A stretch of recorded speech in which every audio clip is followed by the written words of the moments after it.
श्रीराम समर्थ. श्री गोंदवलेकर महाराज प्रवचने. दिवस 46. जेथे नाम तेथे मी आहेच. मला नामात पहा असे मी म्हणतो, याचा अर्थ मी देहात नसून माझी वस्ती नामातच असते. कारण आपले मन जिथे असते तिथेच आपण खऱ्या अर्थाने असतो. समजा तुम्ही यात्रेला गेला आहात, पण मन घराबद्दल चिंतन करीत असेल, तर तुम्ही देहाने क्षेत्रात असलात तरी खऱ्या अर्थाने घरीच आहात असे नाही का होत. त्याप्रमाणे तुम्हाला जर कोणी विचारले की तुम्ही नेहमी कुठे असता, तर आम्ही नेहमी विषयातच असतो असेच सांगावे लागेल.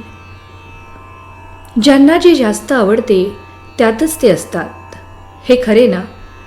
मग तुमचा गुरु कुठे आहे असे जर कोणी विचारले, तर तो नामात आहे असेच म्हणाल ना.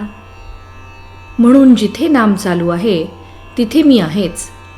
जो नामस्मरण करतो त्याच्या मागे पुढे मी उभा आहे. शास्त्री पंडित म्हणतात की आमच्याकरता ज्ञानमार्ग आहे, पण त्यांच्या लक्षात येत नाही की तो अत्यंत कठीण आहे. त्यात अभिमान नष्ट होण्याऐवजी वाढण्याचाच संभव जास्त असतो. ब्रह्मसत्यम जगत मिथ्या हे तत्व त्यांच्या बुद्धीला पटते, पण त्यांच्या अनुभवाला मात्र येत नाही. जग मिथ्या आहे असे ते म्हणतात, पण आपल्या देहाला मात्र सत्य मानतात. नुसत्या विचाराने देहाचे मिथ्यत्व अनुभवाला येणे अत्यंत कठीण आहे.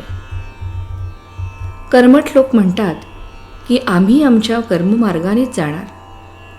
आमचा नामावर विश्वास नाही.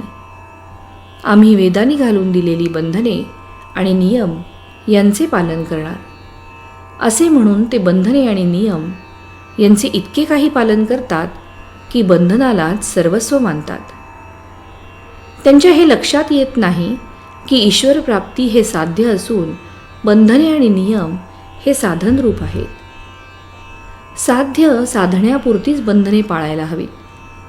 फुलझाडांची बाग रक्षण करण्यापुरतेच तिचे कुंपण सांभाळायला हवे, पण ते कुंपणालाच सर्वस्व मानतात. त्याला खतपाणी घालून वाढवतात. आतल्या बागेकडे लक्ष देत नाहीत.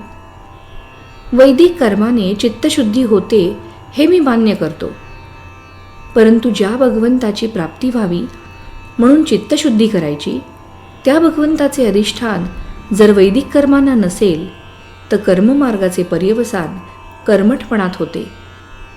नामावर विश्वास नाही असे ते म्हणतात, पण संध्येच्या किंवा कोणत्याही वैदिक कर्माच्या सुरुवातीला ओम केशवाय नमः असे म्हणतात.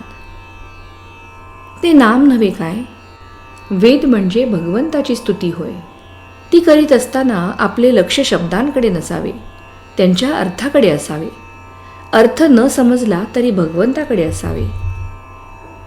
तात्पर्य, रामनाम हे ओंकाराचेच स्वरूप आहे. ते सर्व कर्मांचा आणि साधनांचा प्राण आहे. श्रीराम समर्थ.